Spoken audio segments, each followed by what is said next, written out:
The game stars taking hometown discounts. Could that become a trend? To discuss that, here's insider Chris Johnston. CJ, I'm not going to try to compare what Lane Hutson did to what Connor McDavid did, but the Habs have to be thrilled with the way this is playing out for their rebuild.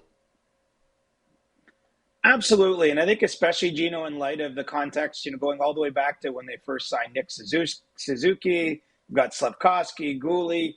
I mean, they now have 6 players locked up starting next season for roughly $47 million. And in a cap world where it's going to be a cap above $100 million starting next season, that's tremendous value when you're looking at the core of what the Montreal Canadiens hope is their next team. And it's not something everyone can accomplish. It's something Montreal is established there. Kent Hughes, the general manager, was pretty upfront and forthright during the negotiations with Lane Hutson about the idea that there is sort of an internal cap, so to speak. It might not be a hard cap, but an idea that maybe players leave a little bit more on the table so that they can achieve more as a team. And I think when you look at their cap sheet compared to most around the league, I mean, they're in a fantastic spot here as they move forward with really not that much left to do. They have a pending UFA and Mike Matheson this season, who I think they'll look to explore. Is there something that can be done there that makes sense? And then they also have Zach Bolduc, who's an RFA after this season. He'll need to be signed. And of course, Ivan Demidov could sign an extension as of summer 2026. But the point is, the Canadiens have lots of money to do those deals and perhaps something else to improve the roster beyond it.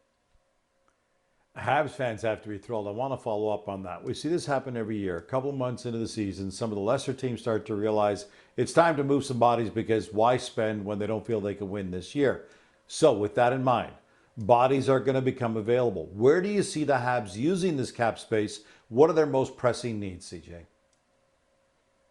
Well, the most pressing need certainly is for another centerman. And I think if you could go to the store and the Habs front office, they'd be buying specifically a left shot centerman because they're in sort of a unique position where each of the centers on their current roster do shoot right, present some challenges for faceoffs and other things. But, Montreal has been on that file for a little while now. It was a market they were exploring over the summer. Nothing really materialized there. And, if we look broadly at the NHL's trade market, it's just been kind of frozen here for a little bit. But I think Montreal is taking a long view, understanding the opportunities that are going to be out there at some point for them, whether it's one of those teams that surprisingly finds itself down the standings, or maybe another team that just shifts its thinking on a player or players that they would like to move. But I think certainly the Canadiens have done everything they can to be, up to date on all the files of potential centers that would be available. And I do think at some point in time, hard right now to say when that time will be, you'll see them make that kind of move and bolster themselves down the middle.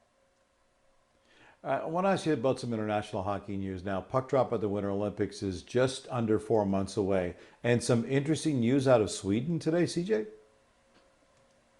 Yeah, they're switching up the national team coach after this season. So Rickard Gronberg, who previously had that job, will return to it starting in 2026, with Sam Hallam departing the national team. And what makes that interesting is that Hallam is now a name to at least keep an eye on from an NHL perspective. He's a younger coach. He had a lot of domestic league success in Sweden before getting to the national team job.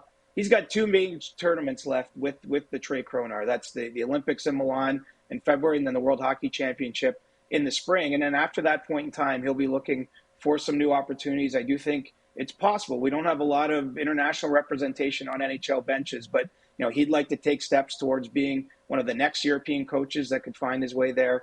He can start to do that as of next summer. But raises the stakes too on those 2 big tournaments for the Swedish team as Sam Hallam looks to get more eyeballs on him, perhaps here from North America.